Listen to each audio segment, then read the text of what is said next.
এজনে আহি মোক দেখুৱাই দিয়ক যে এই বেয়া কাম মই ব্যক্তিগত স্বাৰ্থৰ কাৰণে কৰিছোঁ, সিদিনাই মই ৰাজহুৱা জীৱন ত্যাগ কৰি দিম। মন্ত্ৰী হোৱাৰ হেঁপালৈ MLA হোৱাৰ হেঁপালৈ আমি ৰাজনীতি আৰম্ভ কৰা নাছিলোঁ। পইচা ঘটিবৰ কাৰণে ৰাজনীতি কৰিব নালাগে নহয়। ৰাজনীতি কৰি মই কি পইচা ঘটিবলৈ আছে? কৰা পইচা নষ্টহে কৰি আছোঁ। Don't doubt my integrity. এলিগেশ্যনটো বহুত দিব পাৰে, প্ৰমাণ সহকাৰে যিদিনা প্ৰুভ কৰিব পাৰিব এই চোলাটো খুলি দিম।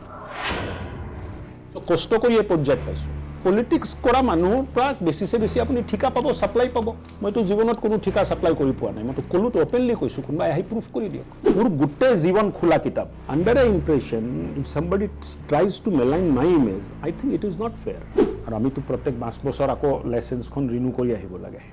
চ' আৰ্বান এৰিয়াত সমস্যা বেছি আছে, সমাধান কম আছে। পানী যদি বাহিৰৰ পৰা আহে, তাৰ কাৰণে আমি ডিজাইন কৰা নাই চিষ্টেমটো। গুৱাহাটীত সচেতনতাৰ প্ৰয়োজন আছে, নহ'লে কেতিয়াবা এটা ডাঙৰ কষ্টৰ সন্মুখীন হয়তো আমি হ'ব লাগিব। Hello and welcome to IndiaTodayNE. We are back with another episode of Newsmakers in the House. Our today's special guest is someone who is making headlines for quite some time now. He is the Minister of Housing and Urban Affairs and Irrigation. He is Mr. Ashok Singhal. Welcome to our show, sir. Thank you. So before we start our interview today, I would like Kaushik Deka to speak a few words about Mr. Singhal. This has kind of become ritual for me that I introduce every guest. Mr. Ashok Singhal, now he is a top-notch politician, a minister, but I have known him for, I believe, around 2 decades. When I started off my journalistic career, I had met him in Delhi with one of the editors that I personally very much admire, Mr. Dilip Sandan Sharma. And I was impressed because Dilip da rarely, means I don't know any other politician that he has introduced ever to me. And we were discussing various other things, not politics. That time I knew him as a social worker and a business person and someone who is very fascinated with Assam, because my initial reaction was Mr. Ashok Singhal must be some outsiders residing in Assam. But the moment he opened his mouth, the way he started speaking Assamese, I felt a bit complex because he spoke better Assamese than me. And what stuck with me since then was his description of a journey from Guwahati airport to his home in Guwahati, and how he feels, how he enjoys that homecoming, and how he enjoys that greenery of Guwahati. The entire description in pure Assamese, it really remained with me for a long time. And then I knew that he is also, as businessman, I said that he is into different types of business, and he is a social worker and he is an activist also. He worked a lot on Brahmaputra. Then I realized that he is into politics, joined BJP and eventually became an MLA and minister, and now he is a big person in Assam, and also now he is in the news. Whenever there is rain, I believe he also gets ready for the flags. So we'll talk about all these things today, but we'll also try to know the person who has many identities, social worker, politician, business person, and also an Assamese who is not an Assamese. So there are multiple layers to it. So over to Ashmita for the rest of the questioning. So my first question, it's not going to be a question.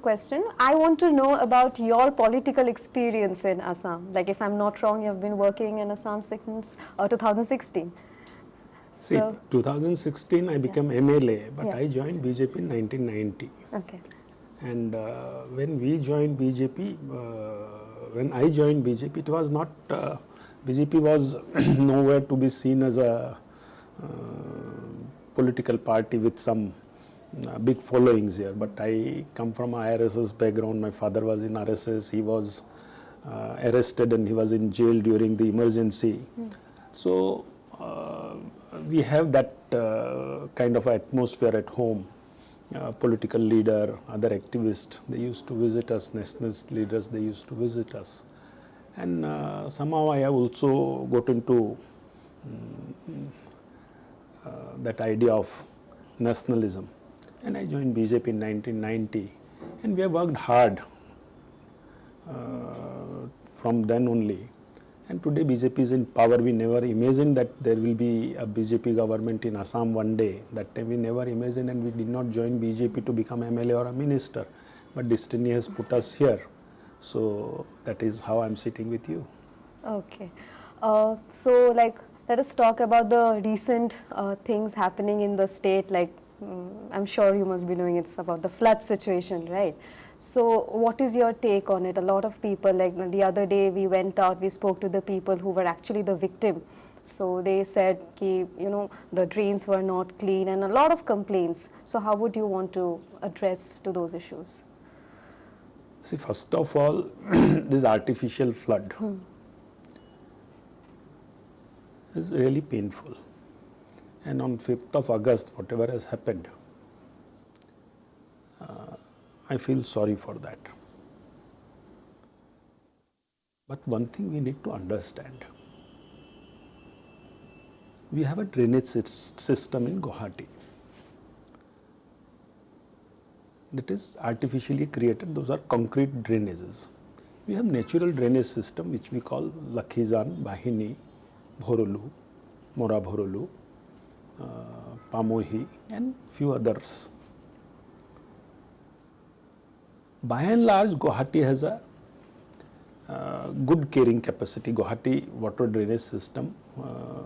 man-made or nature-made, has a good water carrying capacity. Bhorolu has sufficient carrying capacity.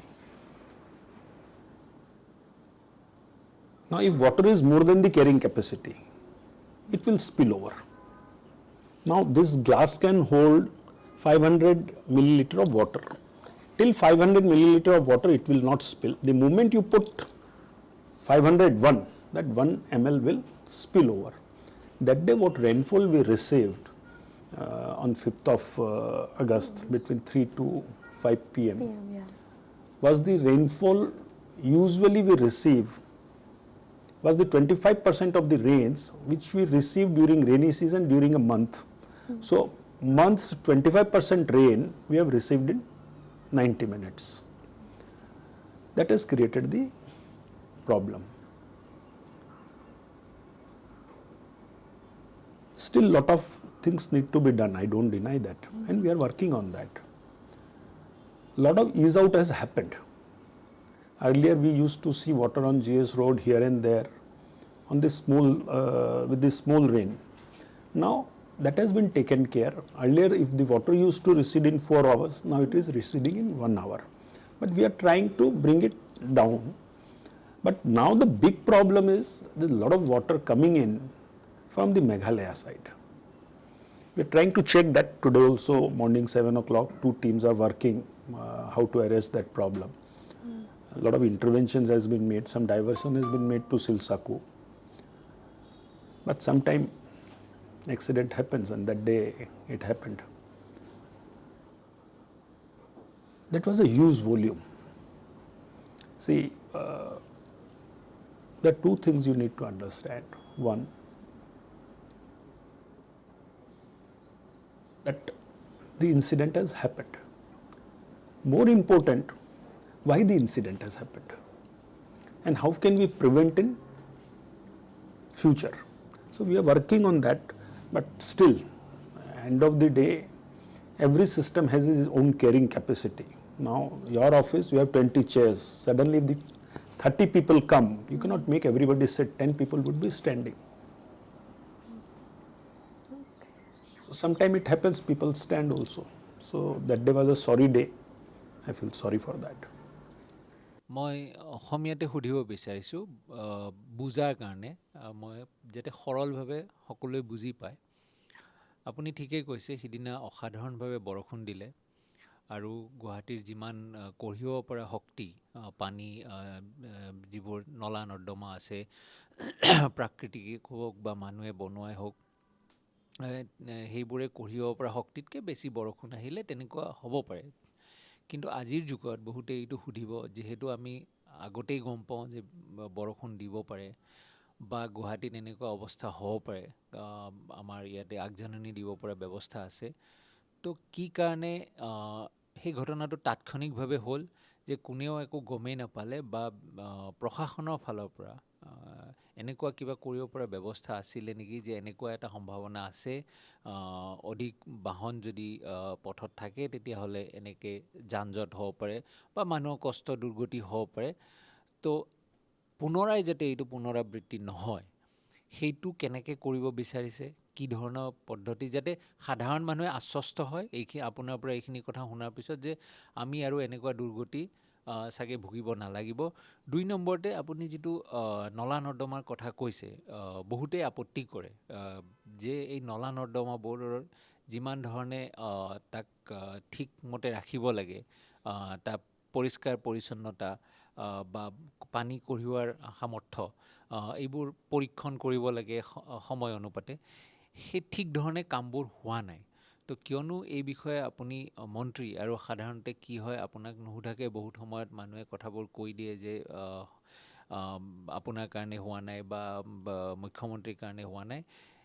মই গুৱাহাটীত নাথাকোঁ যদিও মই মোৰ মা দেউতা থাকে তো সকলোৰে হৈ পেলাই মই এইখিনি কথাই জানিব বিচাৰিছোঁ যে গুৱাহাটীত এই পানীৰ সমস্যাটো বৰষুণৰ পিছত পানী বৰষুণ যিমানেই নহওক বেছিকৈ হওক কমকৈ হওক এই সমস্যাটো নোহোৱা কৰিবৰ কাৰণে কি ধৰণৰ ব্যৱস্থা লোৱা হৈছে আৰু তাৰ পৰিণাম আমি কেতিয়া পাম আপুনি দীঘলীয়া এটা প্ৰশ্ন কৰিলে কৌশিকদা আৰু আপুনি বহুত মানে ইণ্টেলিজেণ্ট মানুহ ভাবি চিতি উত্তৰবোৰ দিব লাগিব আপোনাৰ প্ৰশ্নবোৰ মই ভাগ কৰি লৈ আছোঁ প্ৰথম আপুনি ক'লে যে ইমান পানী হ'ব প্ৰশাসনে গম পোৱা নাছিল নেকি এই পৰিমাণত যে পানী হ'ব এইটো গম পোৱাৰ কোনো মানে মেকানিজম নাই IMDৰ লগতো মই কথা পাতিলোঁ বৰষুণ হ'ব বুলি ক'ব পাৰে ভয়ংকৰ বৰষুণ হ'ব বুলি ক'ব পাৰে কিন্তু that day it was মানে পানী বহুত বেছি পৰিমাণত আছিলে যিসকলে দেখিছে 1.5 ঘণ্টা যিটো বৰষুণ হ'ল মই যোৱা 20 বছৰত তেনেকুৱা বৰষুণ নিজে উপলব্ধি কৰা নাই প্ৰত্যেকটো সিস্টেম এটা ডিজাইনৰ ওপৰত হয় আপুনি ঘৰ বান্ধিলেও এটা ডিজাইন কৰে যে 4 মহলা ঘৰ মই বান্ধিম এই হিচাপত ফাউণ্ডেশ্যন কৰে সো গুৱাহাটীৰ ড্ৰেনেজ সিস্টেমো এটা কিমান হাইড্ৰলিক কেপাচিটি আমি ৰাখিম কিমান কেৰিং কেপাচিটি আমি ৰাখিম এই হিচাপত ডিজাইন কৰা হয় নালাবোৰত সিল্ট থাকিব পাৰে নালাবোৰ ক্লিয়াৰ থাকিব নোৱাৰে তাৰ কাৰণেও ৱাটাৰ লগিং হ'ব পাৰে বুলি ডিজাইনৰ ডিফল্ট 50% একটা ফ্যাক্টর বিল্ট ইন করা থাকে যে ধরক 1000 লিটার পানী প্রত্যেক সেকেন্ডত ওলাব লাগিব তার কারণে ইমান ভলিউম আমাক লাগে ইমান ভলিউম থাকিলে ওলাই যাব তাতকে 1.5 গুণ ভলিউম দিয়া হয় যে রাস্তাত নালাত কেতিয়াবা সাফা নহল গাত পৰি থাকিলে কবাত ভাঙি বোল্ডাৰ পৰি গল কিবা জাম লাগি গল পানী নোলাব পাৰে সো 50% ডিজাইন ডিফল্ট ৰাখা হয় তাতকে এক্সট্ৰা পানী হলে পানী ৰাস্তাত আহিব তাত ডিজাইনৰ ভিতৰত যদি পানী হৈছে আৰু পানী যদি ৰাস্তাত আহিছে তাৰ অৰ্থটো নলাবোৰ সিস্টেমটো ক্লিন নহয় প্ৰয়োজনতকৈ বেছি সিস্টেম জাম হৈ আছে নালা প্ৰত্যেকবাৰে সফা কৰা হয় খালি যোৱা 3 বছৰত এটা হ'ল যে এটা প্ৰশ্ন মানুহে মোক নুখুধা কৰিলে প্ৰথম আৰম্ভণিয়ে প্ৰশ্ন কৰিছিলে যে আপোনালোকে নালাৰ পৰা সিল তুলাই নালাৰ বাহিৰত ৰাখে নালাৰ কিনাৰত ৰাখে আকৌ বৰষুণ আহে এই সিলটো আকৌ নলাত ঘুমাই যায় এই কামটো আপোনালোকে কিয় কৰে কিন্তু এতিয়া দেখিছো যে এই প্ৰশ্নবোৰ আমাৰ তাত নাহা হ'ল কাৰণ আমি কাম কৰাৰ পদ্ধতি আৰু প্ৰক্ৰিয়াটোত পৰিৱৰ্তন কৰিলো 10টা সুপাৰ সাকাৰে কাম কৰি আছে one of the most successful equipment for cleaning the drains in Guwahati বুলি মই ক'ব খুজিছো আৰু সুপাৰ সাকাৰে যিসকলে সুপাৰ সাকাৰ দেখিছে কাম কৰা তেখেতসকলে এপ্ৰিচিয়েট কৰে ৰাতিপুৱা মিনাল তালুকদাৰ আমাৰ সিনিয়ৰ জাৰ্নালিষ্ট তেখেতৰ লগতো মোৰ কথা হৈ আছিল যে পৰামৰ্শ বিচাৰি যে কেনেকৈ কি কৰিলে ভাল হয় কেনেকৈ আছে তেখেতে মৰ্নিং ৱাক কৰে ৰাতিপুৱা উঠি পাৰ্কবোৰত ঘূৰিব যায় তো মৰ্নিং ৱাক কৰি মই তেখেতক মাজে মাজে সুধি থাকোঁ যে পাৰ্কত সব ঠিকে আছে নে কিবা অসুবিধা পাইছে নাই আজি তেখেতে ক'লে যে পানী হৈছে সব ঠিক আছে কিন্তু ছুপাৰ চাকাৰবোৰে কাম কৰি আছে তে ৰাতিপুৱা মনটোত অলপ শান্তি পালোঁ যে আমি এটা নতুন ইণ্টাৰভেনশ্যন কৰিছোঁ কোনোবাই এইটো এপ্ৰিচিয়েট কৰিছে ছুপাৰ চাকাৰে এটা ভলিউমৰ চিল্ট ওলাইছে বহুত নালা আছে 20 বছৰো চাফা হোৱা নাছিল বহুত নালা আছে আৰু লাহে লাহে আমি স্কেল আপ কৰি আছোঁ অপাৰেশ্যনছবোৰ নিজে নিজকটো চাৰ্টিফিকেট দিব নোৱাৰি চাৰ্টিফিকেটটো ৰাইজে দিব লাগিব ৰাইজে ভাল কথা কয় তেতিয়াও মনটো ভাল লাগে ৰাইজে বেয়া কথা ক'লে মনটো বেয়া নালাগে কাৰণ ৰাইজৰ অধিকাৰ আছে কিবা যদি ৰাইজে কষ্ট পাইছে এই ৰাইজে আমাক ভোট দি জিকাইছে এই ৰাইজৰ ভোটত জিকি আহি আমি এমএলএ হৈছোঁ বিধায়ক হৈছোঁ সাংসদ হৈছোঁ মন্ত্ৰী হৈছোঁ ৰাইজে চৰকাৰ পাতি দিছে চৰকাৰে দায়িত্ব লৈছে কামবিলাক কৰিম কেতিয়াবা ৰাইজৰ কষ্ট হ'লে ৰাইজে গালি দিলে বেয়া পাব নালাগে আৰু এই গালিক প্ৰেৰণা হিচাপে লৈ ৰাইজে বেয়া পোৱাটোক মানে প্ৰেৰণা হিচাপে লৈ দুগুণ শক্তি দুগুণ উদ্যমৰে কাম কৰিব লাগে কিন্তু নগৰবোৰ যদি ঠিক কৰি ৰাখিব লাগে এইটো মিউনিচিপাল কৰ্পোৰেশ্যনে দায়িত্ব ল'ব নোৱাৰে এইটো মিউনিচিপাল বোৰ্ডে দায়িত্ব ল'ব নোৱাৰে ঘৰত মায়ে যদি সব চাফ চিকুণ কৰাৰ দায়িত্বটো লয় আৰু বাকীবোৰে লেতেৰা কৰাৰ দায়িত্বটো লয় তেতিয়া মায়েও এটা সময়ৰ পিছত ঘৰটো চাফা ৰাখিব নোৱাৰিব চ' যেনেকৈ মায়ে অলপ সংগ্ৰাস কৰিও ল'ৰা ছোৱালীবোৰক অনুশাসনত অনাৰ চেষ্টা কৰে এতিয়া ইয়াততো কোনেও অনুশাসনত আনিব নোৱাৰে কিন্তু সেলফ ডিসিপ্লিনত আমি অলপ যিসকল নগৰ অঞ্চলত থাকোঁ আমি নিজে আমাৰ নিজৰ দায়িত্বটো বুজিব লাগিব ডিসিল্টিং যেতিয়া কৰা যায় 50% বস্তু মানুহে পেলাই দিয়া বস্তু থাকে আৰু 50% নদীৰ কি পাহাৰৰ পাহাৰ সিল্ট থাকে মদৰ বটল মিনাৰেল ৱাটাৰৰ বটল চেণ্ডেল জোতা আনকি কৰবাত কম্বল টেমা চ' এইবিলাক যদি নালাত সোমায় নালাৰ পানী বহন ক্ষমতাটো কমি যায় আৰু এইবিলাক ওলাবলৈ এইবিলাক যেতিয়া থাকে ছুপাৰ চাকাৰো কাম নকৰে ছুপাৰ চাকাৰ ৰিভাৰ্ছ কম্প্ৰেছৰত কাম কৰে লগাই দিয়া যায় আৰু কম্প্ৰেছৰত মানে ভেকিউম সৃষ্টি কৰি কম্প্ৰেছৰে বস্তুটো টানিব যাওঁতে প্লাষ্টিকৰ টেমা যদি লাগি গ'ল এইটো জাম হৈ যায় অপাৰেশ্যন 15 মিনিটৰ কাৰণে ৰৈ যায় এবাৰতো দেখিছিলোঁ এটা ফুটবল আছিলে এই ফুটবলে ধৰি ল'লে আৰু ইমান বেয়াকৈ ধৰি ল'লে যে কম্প্ৰেছাৰ বন্ধ কৰি দিয়াৰ পিছত এইটো ওলাই নাহে পিছত কাটি ওলাব লগা হ'ল বাট হেভিং সেড দিছ গুৱাহাটীৰ টপোগ্ৰাফি গুৱাহাটীৰ জিঅ'গ্ৰাফি নলাৰ বহন ক্ষমতা সবৰ মাজত সামঞ্জস্য ৰাখি গুৱাহাটী মানুহক আমি হকা দিয়াৰ চেষ্টা কৰিব লাগিব ৰাইজে আশীৰ্বাদ কৰক যিখিনি হোৱা নাই আৰু দুগুণ উৎসাহেৰে কৰাৰ আপ্ৰাণ চেষ্টা কৰিম মই আৰু এটা প্ৰশ্ন সুধিছোঁ আপুনি যিখিনি কথা ক'লে শেষৰ ফালে সেইখিনি কথাত মই সহমত মানুহৰ যিটো চিভিক সেন্স সেইটো একেবাৰে কম মই তাৰ ভুক্তভোগী মই নিজৰ ঘৰৰ কাষতে দেখি থাকোঁ নলাত মানুহে কি পেলায় কিন্তু সেইটো হ'ল মানুহৰ নাগৰিকৰ কৰ্তব্য কিন্তু বহুত নাগৰিকে আকৌ যেতিয়াই এনেকুৱা দুৰ্দশা হয় তেতিয়া কয় কি এই সমস্যাৰ আজিকালি কোৱা আৰম্ভ কৰিছে জটকোটৰ ঘাই হ'ল অশোক সিংঘল নিজেই তেখেতে বহুত বিল্ডিং বনালে কাৰণ তেখেতে বিল্ডাৰ তেখেতে বিল্ডিং বনাই গোটেই গুৱাহাটীৰ এনেকুৱা অৱস্থা কৰিলে সেইটো কথাৰ উত্তৰত আপুনি কি ক'ব কাৰণ মই আজিও সামাজিক মাধ্যমত দেখি আছোঁ যে বহুতেই আপোনাৰ কোম্পানী হিষ্ট্ৰী আপোনাৰ ক'ত ইনভেষ্টমেণ্ট আছে মানে আপোনাৰ পূৰা এক কথাত ক'বলৈ কুণ্ডলীখন সৃষ্টি হৈছে আৰু সামাজিক মাধ্যমত ওলাই আছে আৰু এনেকুৱা লাগিছে সিদিনা ভগৱানে বৰষুণ পঠালে সেইখিনি ভগৱানৰ কৰণীয় আছিলে বাকীখিনি আপোনাৰ আছিলে তাৰ ফলত 5 তাৰিখটো ইতিহাস হ'ল সেইটো উত্তৰ আপুনি কেনেকৈ দিব মই আজিলৈ ব্যক্তিগতভাৱে বা মই ক'তো থাকি না কোনোদিন মই গভৰ্ণমেণ্টৰ 1 টকাৰো ঠিকা কৰিছোঁ নে গভৰ্ণমেণ্টত 1 টকাৰো ছাপ্লাই কৰিছোঁ না ভাৰত চৰকাৰত কৰিছোঁ নে অসম চৰকাৰত কৰিছোঁ নহয় ভাৰতৰ যিকোনো ৰাজ্যৰ কোনো চৰকাৰৰ লগত কোনো চৰকাৰী ঠিকা বা ছাপ্লাইৰ কাম মই কৰিছোঁ 2004 চনত উপাৰ্জনৰ কাৰণে মই সৰুকৈ ফাৰ্ম এটা আৰম্ভ কৰিছিলোঁ কনষ্ট্ৰাকশ্যন ফ্লেট কনষ্ট্ৰাকশ্যনৰ কাৰণে আৰু মোৰ যদি সব ঠিক আছে মই ভাবোঁ যে মই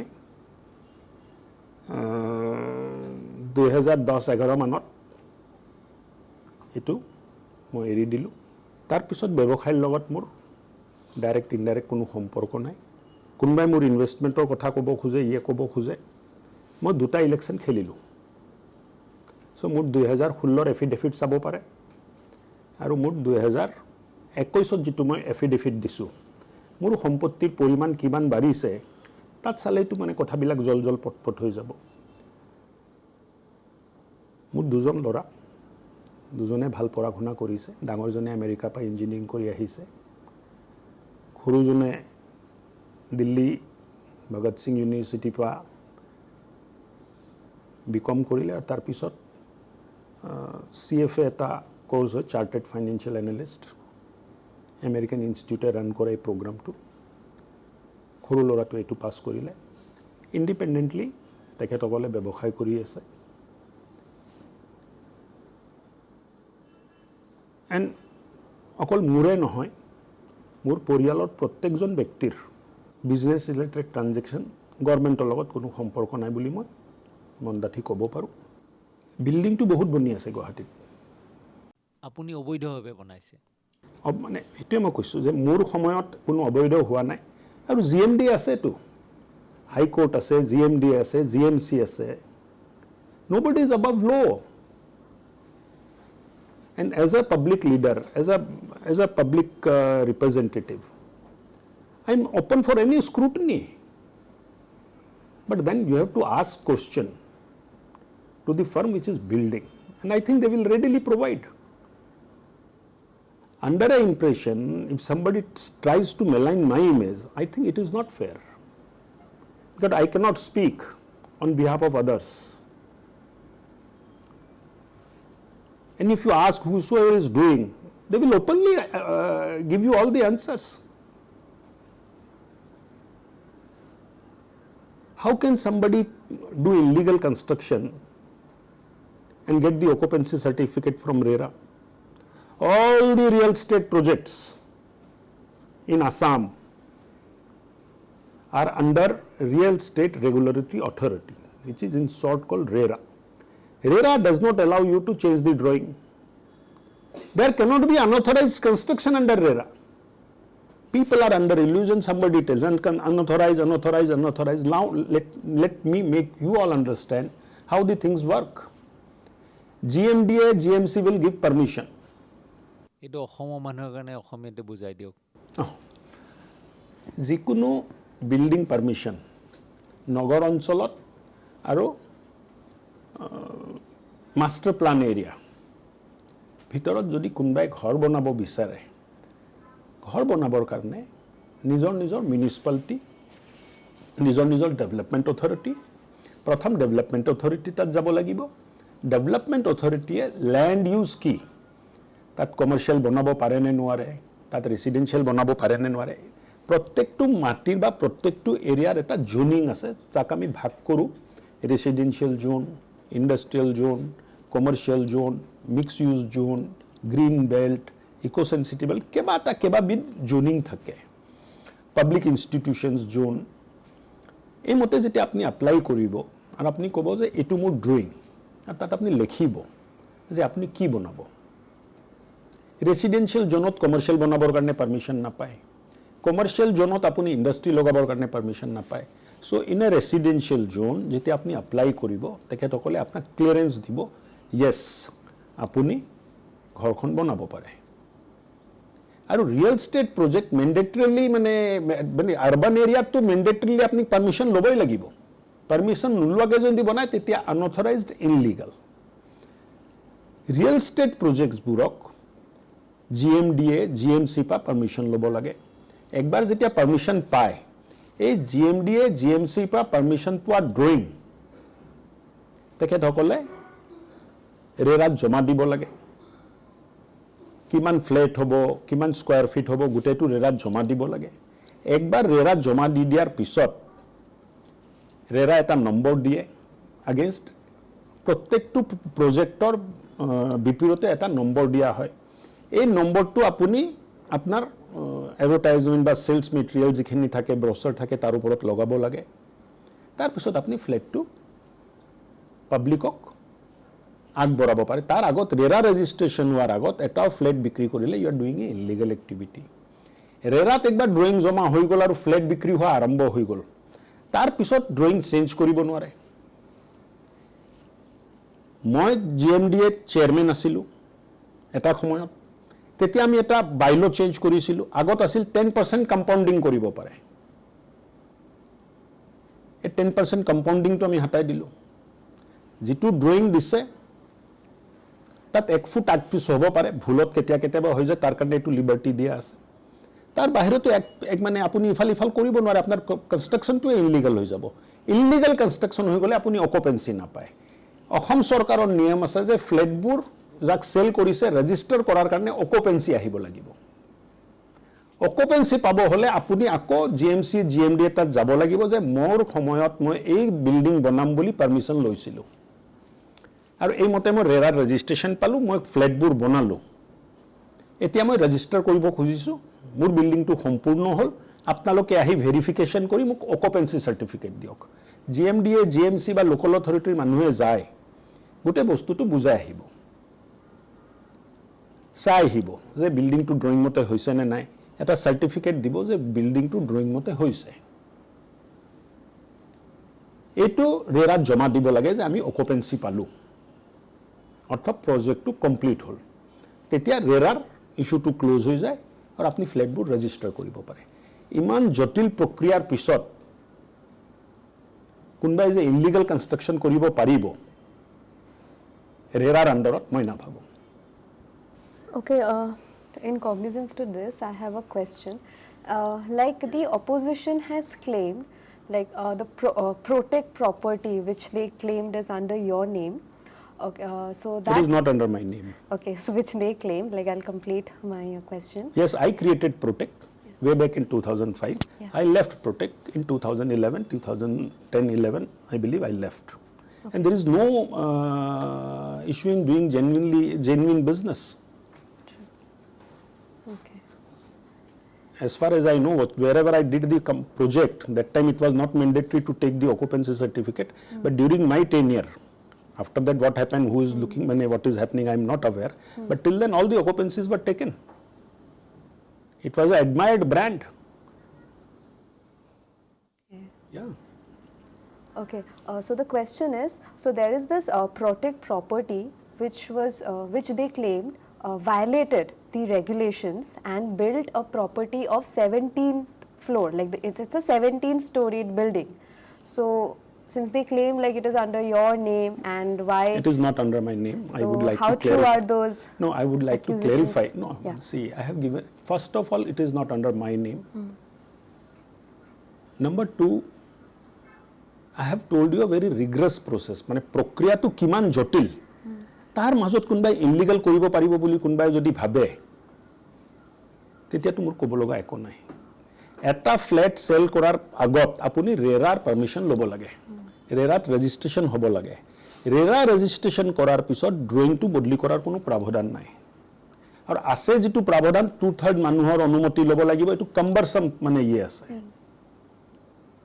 Okay. So ৰেৰাৰ পিছত যদি কোনবাই কয় যে ইলিগেলিটি হৈ আছে মইতো মানে মোৰ ক'বলৈ একো নাই that means the RERA as an act has failed and if it has failed in Assam it should fail everywhere RERA har pisotu jodi illegal construction hoy ase boli kunbai koy tete tu RERA kami failure boli mane koi aso ar RERA fail hua tu etu tu dangor eta kotha hobo tete okol Guwahatit kyo fail hoy ase baki India tu sob jangat fail hobo lagisile Guwahatit tu in comparison bahut small market bahut khoru city Guwahatir population nu kiman আনান স্টেটবোৰত গুৱাহাটীতকৈ বেছি population থকা 10খন city আছে You take Maharashtra, you take Tamil Nadu, you take Karnataka, you take Gujarat, you take UP, you take Bihar. Amatke basic population thoka 10 sohor ase. Hello sir, my name is Avantika. Sir, like you mentioned earlier that the drainage systems, I mean the drains, they are either artificial or man-made, and you also spoke about how sometimes blankets and everything get stuck inside. So sir, do you think the floods are also in some way man-made? I mean obviously they are not, but then is there any way or any measures that public can take to prevent the occurrence of floods so often? See, when we say artificial flood, that means it is not a natural flood. Sometimes it is man-made also. Now, who is the man? If that man is me or she or you,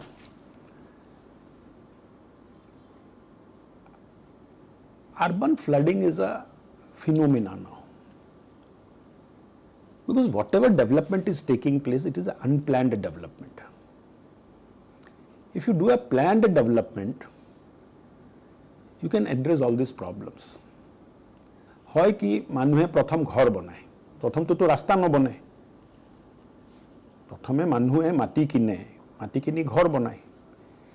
যেতিয়া 20 ঘৰ 30 ঘৰ মানুহ হৈ যায়, তেতিয়া PWD স্থানীয় বিধায়কক request কৰি ৰাস্তা এটা আহে। এই ৰাস্তাটো ইমানে ঠেক হয়, মানুহবিলাকে ভাবি চিঠি ঘৰ বনোৱা নাছিলে। তে ক'ৰবাত ৰাস্তা 8 ফুটো আছে, ক'ৰবাত 10 ফুটো আছে, ক'ৰবাত 12 ফুটো আছে, তাৰ বেছিটো ৰাস্তা নাই। গুৱাহাটীত ভিতৰৰ যিখিনি ৰাস্তা এইবিলাক যদি আপুনি চায়, বেছিভাগ ৰাস্তা 12 ফুটৰ কম আছে।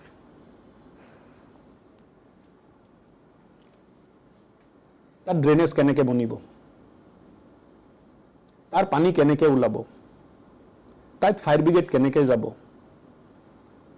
তাত জাবৰ নিষ্পত্তিৰ প্ৰক্ৰিয়াটো কি হ'ব। চ' প্লেনিং নকৰাৰ কাৰণে বহুত সময়ত বিপদ হয়। আজি ট্ৰান্সফাৰ ষ্টেচন আমি ইয়াত বনাইছোঁ, ক'ত?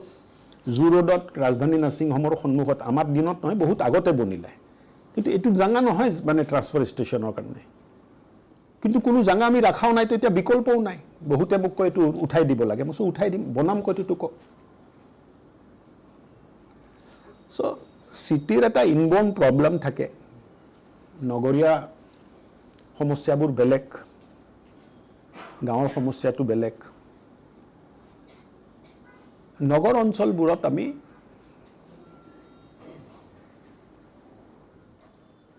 আমাৰ দায়িত্বখিনি সৰুকৈ হ'লেও যদি আমি পালন কৰোঁ,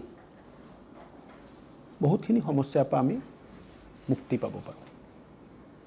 আৰু মই বহুতবাৰ কৈ আহিছোঁ, আমি জাবৰ কালেকশ্যনৰ প্ৰক্ৰিয়াটো আৰু ভাল কৰিছোঁ, আগতকৈ খুব ভাল হৈছে। আপোনালোকে লক্ষ্য কৰিছে নাই মই নাজানো, ৰাতিয়ে আমি জাবৰ উঠাওঁ ৰাস্তাবোৰৰ পৰা। নাইট ছুইপিং আৰম্ভ হৈছে, ৰাতি আমি ৰাস্তাবোৰ চাফা কৰাৰ কাৰণে চেষ্টা হাতত লৈছোঁ। এতিয়া 5 তাৰিখৰ বৰষুণে আমি কৰা বহুত ভাল কামটো ঢাক খাই গ'ল। অহা দিনবোৰত আৰু কষ্ট কৰিব লাগিব। Hello' sir, my name is Bikash Chhetri. Sir, মোৰ প্ৰশ্ন হৈছে যোনটো আপুনি কৈছিলে, যোনটো 5 তাৰিখে ফ্লাড হৈছিলে, চ' ইউ আৰ ছেয়িং কি the waters it came from Meghalaya. So' my first question is, are you blaming the Meghalaya government for this? No, it's Yes, sir, I have another question with this only. যোনটো আপুনি কৈছে sir, যে you are trying to divert the water to Silsako আৰু দীপৰ বিল, এই পানীকেইটা। So' what is the plan, sir? How are you going to do it and when, sir? tough question. See, it is not blaming the Meghalaya government.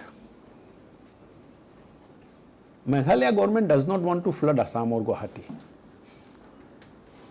But water has come from Meghalaya side. I simply said that. That does not mean that I am blaming the Meghalaya government. আগত পানী অহা নাছিলে, আৰু যিটো আহিছিলে আমাৰ সিস্টেমে care কৰিছিলে। এতিয়া পানী অহাৰ পৰিমাণটো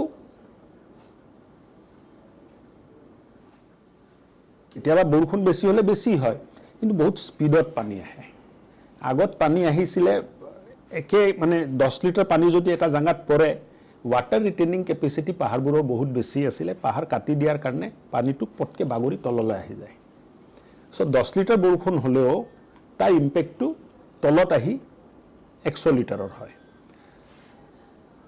সো আমি ওয়াৰ্কিং কৰি আছো আজিও টাউন এন্ড কান্ট্ৰি প্ল্যানিংৰ আমাৰ আৰবান প্ল্যানাৰ্স সকল এই অঞ্চলত ৰাতিপুৱা 7টা পাই মানে আছে আনকি ডাইৰেক্টৰ ডাঙৰীয়াও নিজে নেতৃত্ব লৈ কাম কৰি আছে যে কোনফাল দি আমি লব পাৰিম কেনেকৈ কৰিব পাৰিম আমি যিমানে সমাধান কৰি যাওঁ গুৱাহাটীতটো মানুহে মাটিপুতি ঘৰ বনাবই তাততো আমি বাধা দিব নোৱাৰো ড্ৰেনেজ সিস্টেম কম বেছি পৰিমাণে বনোৱা হৈছে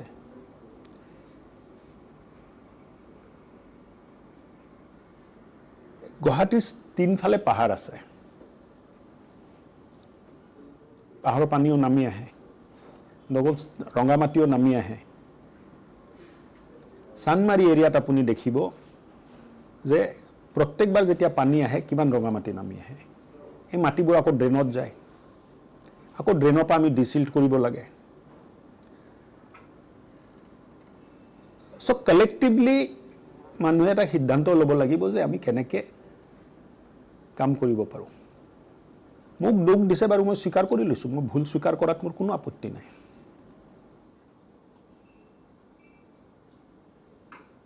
কিন্তু সাকসেসিভ গভৰ্ণমেণ্টে কাম কৰি আছে এই কামটো অকল যোৱা 3 বছৰত হৈছে বুলি নহয় কৃত্ৰিম বানপানীৰ ৰক্ষাৰ কাৰণে successive government successive minister successive people successive engineers সবেইটো কাম কৰি আছে আৰু কাম কৰি থাকিব লাগিব এটা জিটু এৰিয়া ডাউন আছে তাৰ পাটো পানী নোলায় এটা কিবা কাৰণত কিন্তু আমি ইন্টাৰভেনশন কৰি আছো আৰু ভৱিষ্যতে নকৰক যে এই পৰিমাণৰ পানীটো গুৱাহাটীত হওক বুলি যদি নহয় আমি হ্যান্ডল কৰিম মই পঢ়িব পাইছো কিমান শুদ্ধ অশুদ্ধ নাজানো এই যে মেঘালয়ৰ পৰা পানী অহা কথাটো কৈছে এইটো উল্লেখ কৰা গৈছে যে এখন বিশ্ববিদ্যালয় ব্যক্তিগত খণ্ড বিশ্ববিদ্যালয় তাতে আছে সেই বিশ্ববিদ্যালয়খন স্থাপন হোৱাৰ কাৰণে সেই ঠাইখিনিত এই সমস্যাটো আৰু বাঢ়ি গৈছে এতিয়া বহুতে কয় কি সেই বিশ্ববিদ্যালয়খনৰ নামটো এই কাৰণে লোৱা হৈছে কাৰণ বিশ্ববিদ্যালয়খনৰ যিজন গৰাকী সেইজন এক বিশেষ ধৰ্মাৱলম্বী মানুহ কৌশিকদা let us not get to that level কিয়নো মই শুনিব পাইছো সেইকাৰণে মই আপোনালোকৰ মুখৰ পৰা সুধিব বিচাৰিছো যে এইটো কিয় এনেকে পলিটিক্যালি কানেক্ট কৰিব বিচাৰিছে কোনে ক'ত কি কানেক্ট কৰে তাততো আৰু কোনো বাধা নাই গণতান্ত্ৰিক স্বতন্ত্ৰ দেশত আপোনালোকে তথ্য সহকাৰে কৈছে যে এই বিশ্ববিদ্যালয়খনৰ মানে আপুনি কৌশিক ভাই আপুনিতো গুৱাহাটীৰে মানে তিহুত জন্ম হৈছে গুৱাহাটীৰ বাসিন্দা আছিল এটা বাসিন্দা মই কেতিয়াও নাছিলো গতিকে মই গুৱাহাটীৰ ওপৰত আধিপত্য নেদেখো কিন্তু মানে আপুনি যেহেতু এজন আদৰ্শৱান অসমীয়া and you are a very senior journalist a known journalist throughout the country বলক না আজি আমি মই আৰু আপুনি এনে জৰাবাটৰ পৰা ঘূৰি আহোঁ নিশ্চয় মোৰ কোনো আপত্তি নাই মই কোৱা নাই যে এই যেটো ধৰ্মীয় জৰাবাটত সিদিনা 4 ফুট পানী আছিল এই পানীটো ক'ৰ পৰা আহে আগতো কোনো দিন জৰাবাটত পানী তেনেকে হোৱা আমি দেখা নাই so this development this infrastructure development also has some cost 4 lane of 6 lane 2 lane of 4 lane তাৰো এটা reverse mechanism eta ase to everything comes at some cost te kiman mitigate koribo paru keneke bhal koribo paru eta চিন্তা কৰিব লগা কথা আমি বছৰটো এক কথাৰ ওপৰত কাম কৰি আছো মিছন ফ্লাড ফ্ৰীৰ ওপৰত আমি মানে 12 মাহে কাম কৰি থাকো কম বেছি পৰিমাণে কিন্তু বৰষুণ যেতিয়া নহব পূজাৰ পিছত মানুহে এই কথাবোৰ পাহৰি যাব আমি পাহৰিলে নহব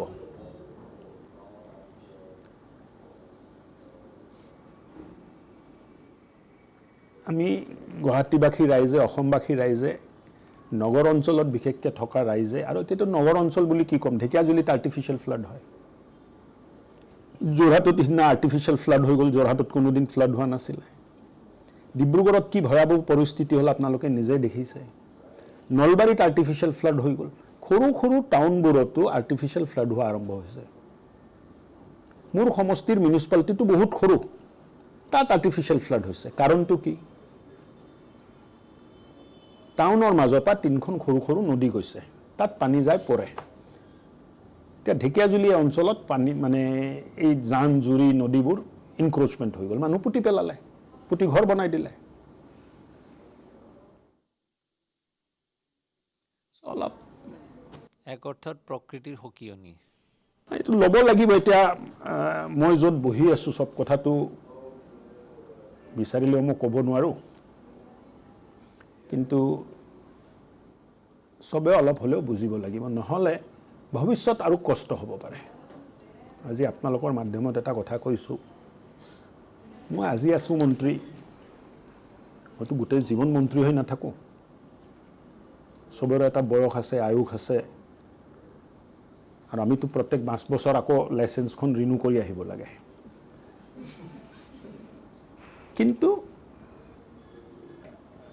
গুৱাহাটীত সচেতনতাৰ প্ৰয়োজন আছে নহলে কেতিয়াবা এটা ডাঙৰ কষ্টৰ সন্মুখীন হয়তো আমি হ'ব লাগিব Sir, the other day I was traveling to office and মই যেতিয়া উঠিছো ৰিক্সাত সো এই ৰিক্সাৱালাটো মোক কৈছে মন্ত্ৰীয়ে কৈছে কলা পানী ৰঙা পানী সো এই বস্তুটো কি মই বুজি পোৱা নাই হি কৈ আছে মোক অসমীয়াত কম নে ইংলিছত This is com a good opportunity for me, sir. Yes, sir. So then, please explain, sir. কলা পানী ৰঙা পানীটো মই এক্সপ্লেইন কৰি দি আছো চহৰৰ নালাৰ পৰা যেতিয়া পানী ওলায় এই পানীৰ লেতেৰা পানী হয় এই লেতেৰা পানীৰ ৰংটো কলা নিচিনা থাকে পাহাৰৰ পৰা যেতিয়া পানী নামি আহে তাত ৰঙা মাটি নামি আহে তাৰ কালাৰটো ৰঙা হৈ থাকে ৰংটো ৰঙা হৈ থাকে সো গুৱাহাটীত ইফালৰ পৰা মেঘালয়ৰ পৰা যিটো পানী আহিলে পানীৰ কালাৰটো ৰঙা মাটি থাকাৰ কাৰণে ৰঙা হৈ আছিলে পানীটো তলৰ পাতো আহেই যিবিলাক ক্ৰছ কালভাৰ্ট আছে হিদিনা পানী নেশনেল হাইৱেত উঠিলে নেশনেল হাইৱে ক্ৰছ কৰি Tripura road IS colony science museum এই অঞ্চলতো পানী সোমালে আপনি ডিফাৰেন্সিয়েট কৰিব লাগিব সব গুৱাহাটীৰ পানীৰ কাৰণে আমাৰ তাত সিস্টেম আছে মই আকৌ মানে কৈ আছো আমি কনফিউজ হ'ব নালাগে গুৱাহাটী পানী হ্যান্ডেল কৰাৰ কাৰণে আমাৰ তাত সিস্টেম আছে 2-4টা অঞ্চলত পানী জাম হৈ থাকে সিজুবাৰী সাৰ্ভে ৰুক্মিণী গাঁও অনিল নগৰ নবীন নগৰ তাৰ বাহিৰে আমি কন্ট্ৰোলত ৰাখিব পৰা অৱস্থাত আছো কিন্তু গুৱাহাটী পানীহে আমি কন্ট্ৰোল কৰিব পাৰো নিষ্পত্তি কৰিব পাৰো বহন কৰিব পাৰো কেৰি কৰিব পাৰো পানী যদি বাহিৰৰ পৰা আহে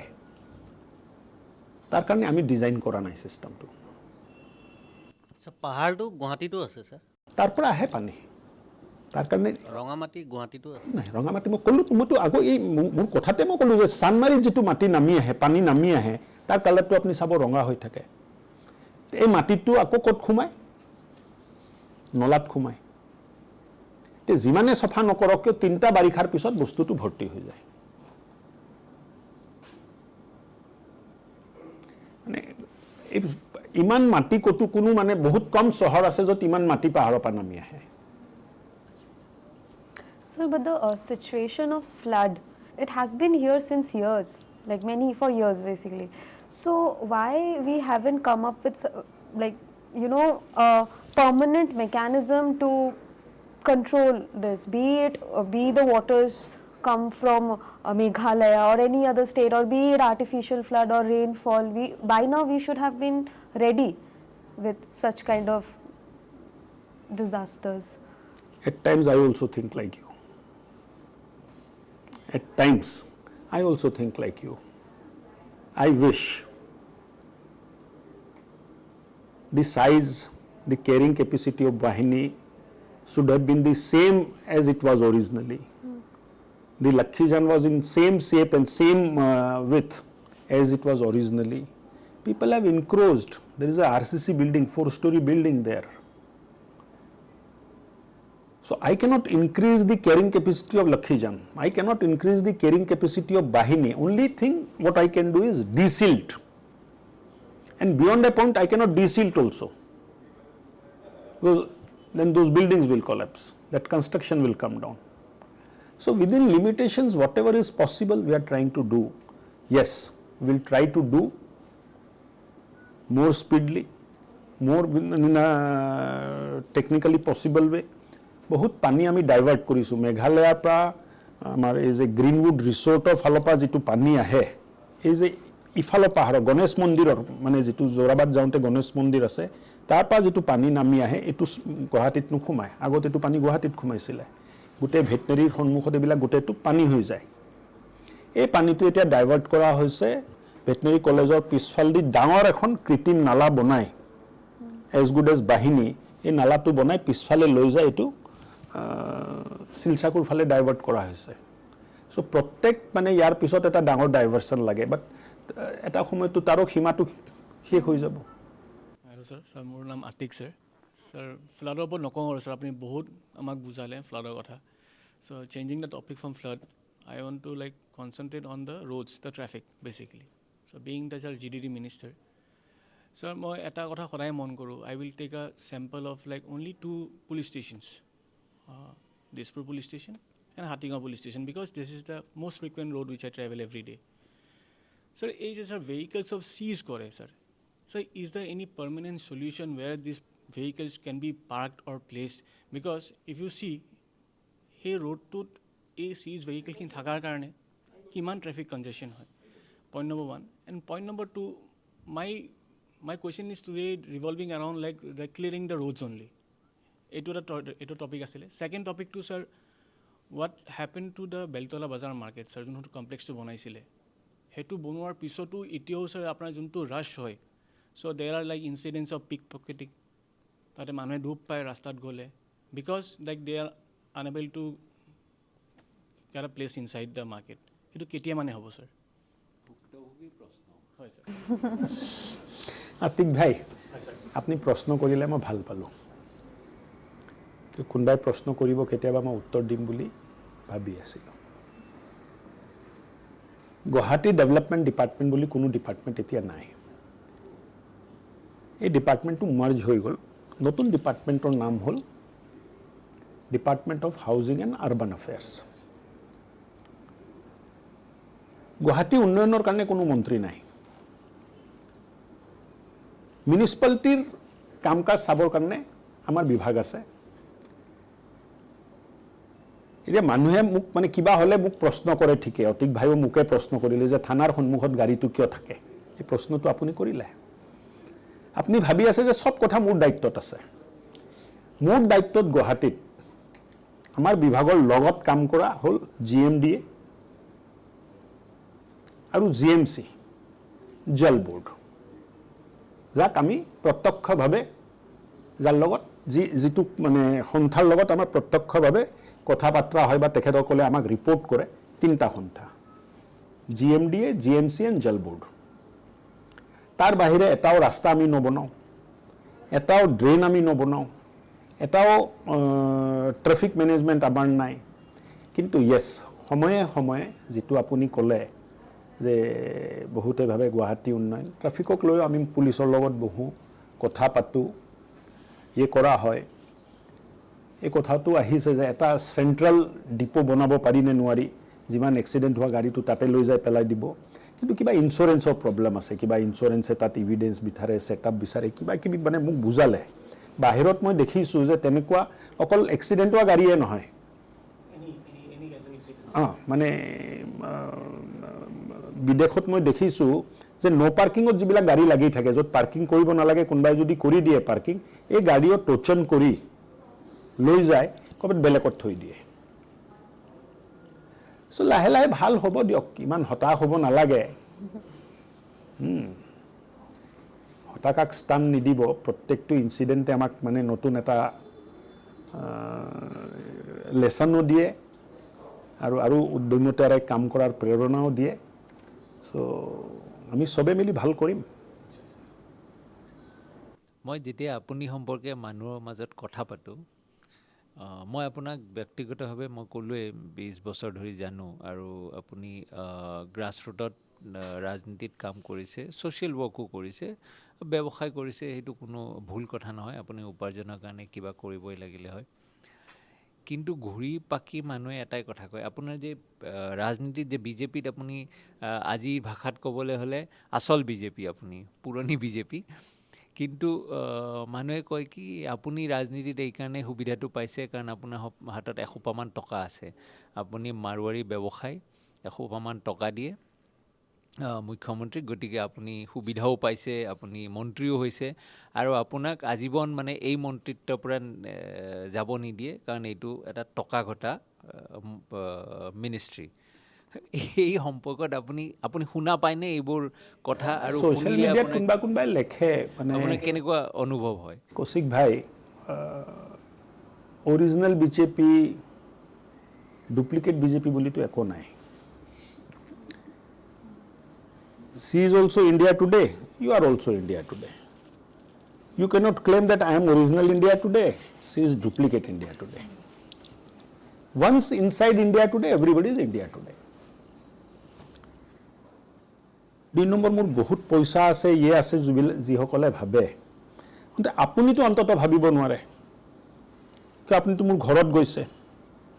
মোৰ ঘৰত টিভি সাইজটো আপুনি চাইছে কিমান দামী সোফা মোৰ ঘৰত আছিল মই যেতিয়া মন্ত্ৰী হোৱা নাছিলো এটো আপুনি চাইছে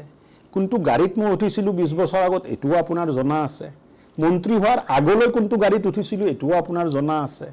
কি কাপোৰ মই পিন্ধো এটো আপোনালোকৰ জনা আছে কিছু কথাই মনত কষ্ট দিয়ে ব্যক্তিগত আক্ৰমণ কৰোতে আমি এনেকুৱা এটা সীমাত খুমাই যাওঁ আৰু এটোৱে মানুহক কষ্ট দিয়ে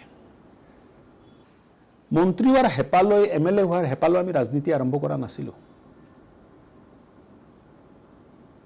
ইমাৰ্জেন্সিত মোৰ দেউতা জেলত আছিলে তেনেকুৱা এটা পৰিয়ালৰ পৰা মই আহিছো 1989ত মই কাৰ সেৱা কৰিব গৈছিলো পইচাৰ কাৰণে নেকি দেউতা জেলত গ'ল পইচাৰ কাৰণে নেকি Every time I'm put to scrutiny. মোৰ গোটেই জীৱন খোলা কিতাপ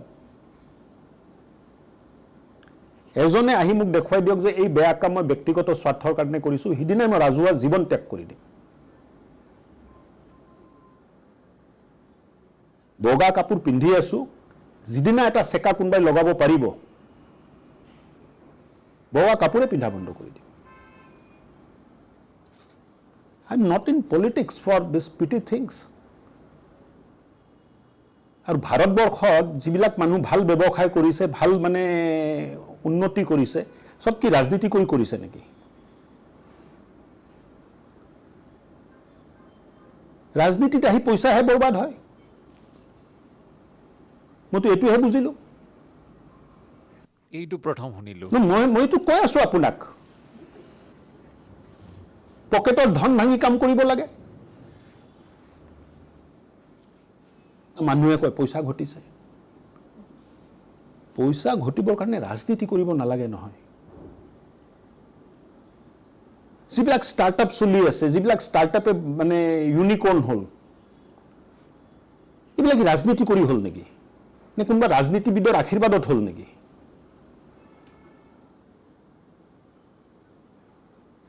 ওয়ো নহয় এই হোটেল চেইনটো কি নাম ওয়ো এই কিবা মানে ৰাজনীতিবিদৰ আশীৰ্বাদত হল নেকি 17 বছৰৰ ল'ৰা এজন কোটাৰ পৰা দিল্লী আহে আহোঁতে দেখে যে হোটেল বহুত আছে কিন্তু কোন হোটেলত যাম ক'ত থাকিম খালি আছে খালি নাই হি টুক দি অপৰচুনিটি যে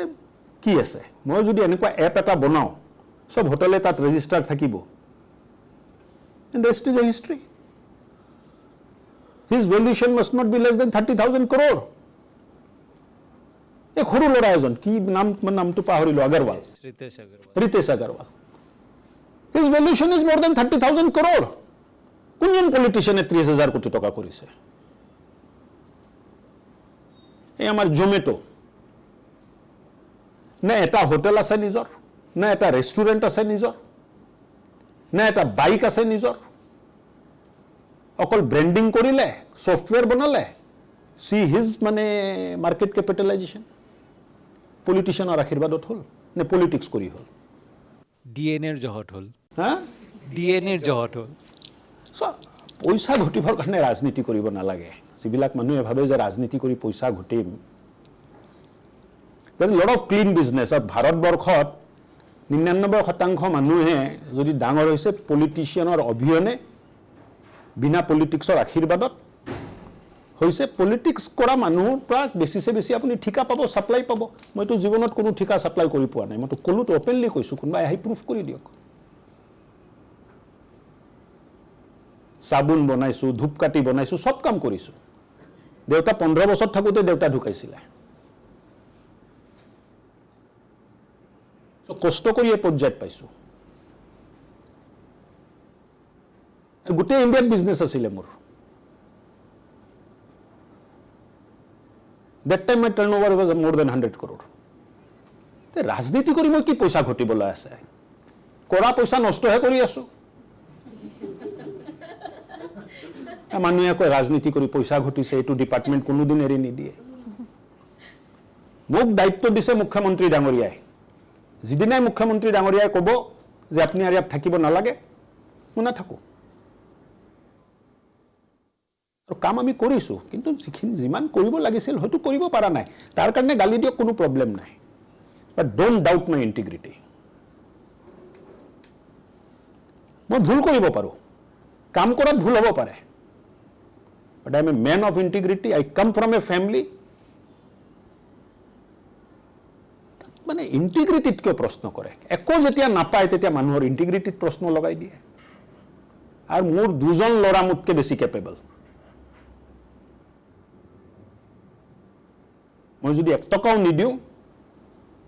they will succeed in life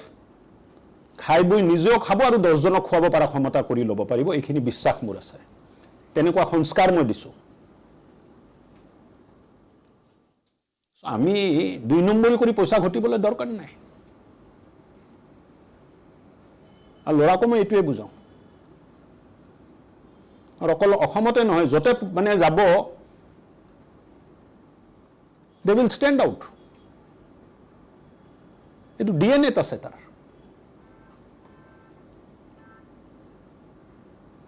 সবৰ দেউতাইতো মানে টাটা বিৰলা নিচিনা সম্পত্তি এৰি নাযায় না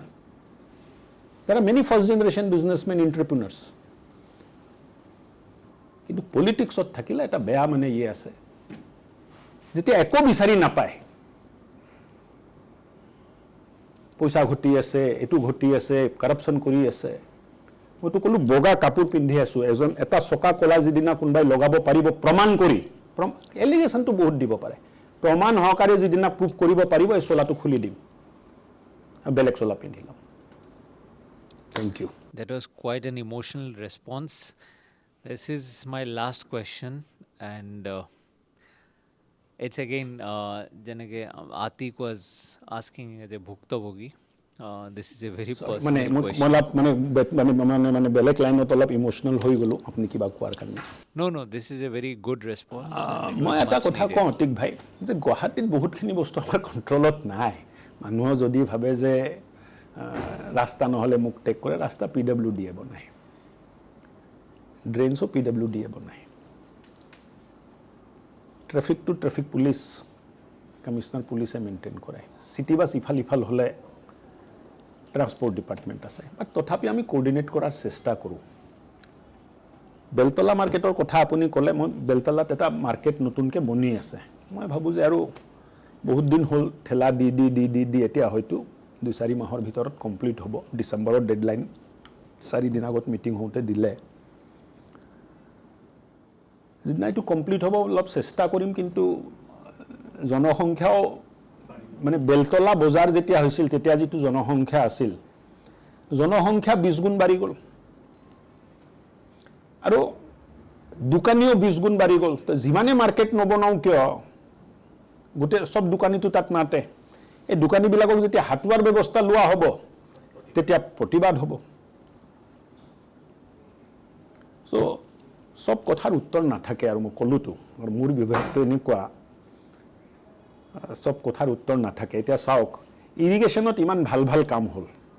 জলসিঞ্চনত মই ভাবোঁ যে মানুহে কাম নোহোৱা ডিপাৰ্টমেণ্ট বুলি কৈছিল এটা সময়ত কিন্তু মুখ্যমন্ত্ৰী ডাঙৰীয়াৰ নেতৃত্বত তেখেতৰ মাৰ্গদৰ্শনত আমি বহুত বন্ধ হোৱা প্ৰকল্প ৰিভাইভ কৰিলোঁ কিন্তু এটাও প্ৰশ্ন নাহিলে তাৰ ওপৰত that is a equally important department she introduced me as a irrigation minister তাৰ পিছতো প্ৰশ্ন এটাও নাই so urban এৰিয়াত সমস্যা বেছি আছে সমাধান কম আছে কিছু সমস্যাৰ লগত আমি থাকাৰ চেষ্টা কৰিব লাগিব তাৰ উত্তৰটো মই দি দিছোঁ প্ৰশ্ন কিয় নাহে সাংবাদিকৰ কাম হ'ল প্ৰথম কাম আমাৰ প্ৰায়ৰিটি ভাল কামৰ প্ৰশংসা কৰা নহয় কিয়নো ভাল কাম যদি হৈ আছে মানুহে বুজিবই আমাৰ কাম হ'ল যে আপুনি যদি ক'ৰবাত ভুল কৰা বুলি মানুহে ভাবিছে সেইটো সম্পৰ্কে আপোনাক সুধি পেলাই আপোনাৰ উত্তৰটো মানুহলৈকে লৈ যোৱা সেইকাৰণে আমি সোধা নাই গতিকে এক ধৰণে আপুনি ভাবি ল'ব পাৰে যিহেতু আপোনাৰ criticism so this is a certification of good work in irrigation that people can give that nobody is questioning nobody is criticizing you over irrigation that means you probably have done some good work over there but this is my last question and session's last questions a pet peeve when in Guwahati we will have regular water supply in every corner of Guwahati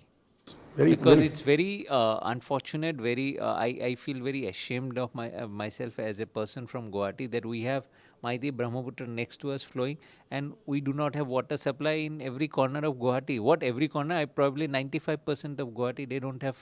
a regular water supply when will that happen and that's a mystery because there are two efficient people one the CM the other you people are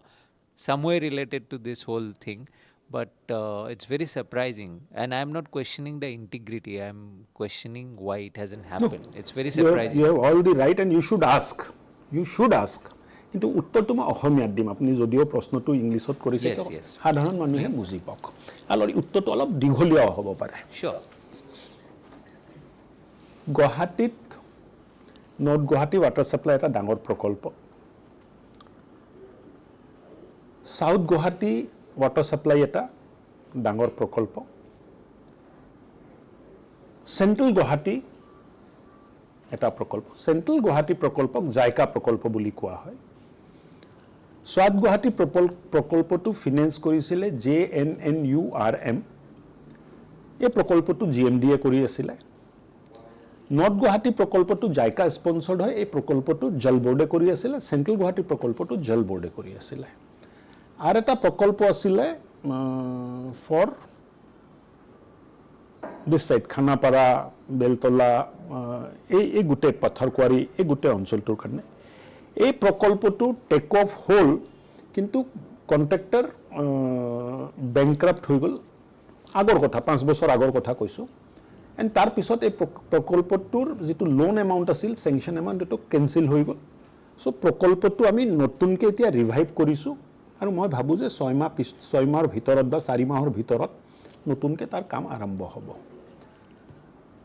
JICA প্ৰকল্প যেটো কোৰ of Guwahati project যেটো প্ৰকল্পৰ মাধ্যমত আমি 1,25,000 মানুহক পৰিয়ালক পানী দিম এই প্ৰকল্পটো লাহে লাহে আমি শেষৰ ফালে আহি আছো এতিয়ালৈ 45,000 ঘৰত পানী দিব পৰা পটেনশিয়াল আমি ক্ৰিয়েট কৰিলো মুখ্যমন্ত্ৰী ডাঙৰীয়াৰ নেতৃত্বত আনুষ্ঠানিকভাৱে উন্মোচন কৰি জাইকাৰ মানুহ মাতি প্ৰকল্পটো উন্মোচন কৰা গ'ল 45,000 ঘৰত পানী দিব পৰা ব্যৱস্থা আমাৰ হৈছে তাৰ ভিতৰত প্ৰায় 22,000 মানুহে পানী লৈ আছে বাকি মানুহবোৰে পানী লোৱা নাই বাকি থাকি গ'ল আপোনাৰ 80,000 পৰিয়ালক পানীৰ ব্যৱস্থা উইদিন ডিসেম্বৰ এই 80,000 মানুহে পানী পাব কোৰ এৰিয়াৰ বহুত কম কাম আমাৰ হাতত বাকি আছে কামবোৰ চলি আছে কালিও ৰিভিউ হ'ল সো সেন্ট্ৰেল গুৱাহাটী প্ৰকল্পটো আমি উইদিন 2024 ডিসেম্বৰৰ ভিতৰত সম্পূৰ্ণ কৰিম সাউথ ওয়েস্ট গুৱাহাটী যেটো প্ৰকল্প আছিল তাৰ কন্ট্ৰাক্টৰ আছিল গেমানে কাম পূৰা নকৰি 2 বছৰ আগত গেমানক টাৰ্মিনেট কৰা গ'ল ৰিভেলিডেশন হল আকৌ নতুনকে গোটে বস্তুটো সালিজাৰি চোৱা গ'ল আৰু এলএনটিক কামটো দিয়া গৈছে যোৱাকালি ৰিভিউ হৈ গ'ল এলএনটিয়ে 2025 কথা কৈ আছে ডিসেম্বৰৰ বহুত গেপ ওয়াৰ্কস আছে কিবা কিবি ক'লে আমাক পাৰমিশনো লাগে পিডব্লিউডি ৰাস্তা খান্দিবৰ কাৰণে সো তাতেও পানী মই ভাবো যে আহা বছৰ ভিতৰত আমি পানী দি দিব পাৰিম নৰ্থ গুৱাহাটীও এই বছৰ আমি গোটেই যিখিনি পটেনশিয়েল আছিল ক্ৰিয়েট হৈ গ'ল উন্মোচন হৈ যাব সো গুৱাহাটীত পানীৰ সমস্যা যিমান আপুনি ভাবি আছে তেনেকুৱা নহয় বহুত অঞ্চলত ইয়াত বহি থকা আমাৰ সাংবাদিক বন্ধুসকলে যদি জানে তেখেতসকলৰো বহুতৰ অঞ্চলতো জাইকাৰ খোৱা পানী গৈছে কানেকশ্যন লোৱা নোলোৱাটোতো পিছৰ কথা দুটা সমস্যা মই পাই আছোঁ যিটো আপোনালোকৰ মাধ্যমত মই ৰাইজক জনাব খোজোঁ এটা হ'ল যিটো এৰিয়াত পানী দিয়াৰ ব্যৱস্থা কৰা হৈছে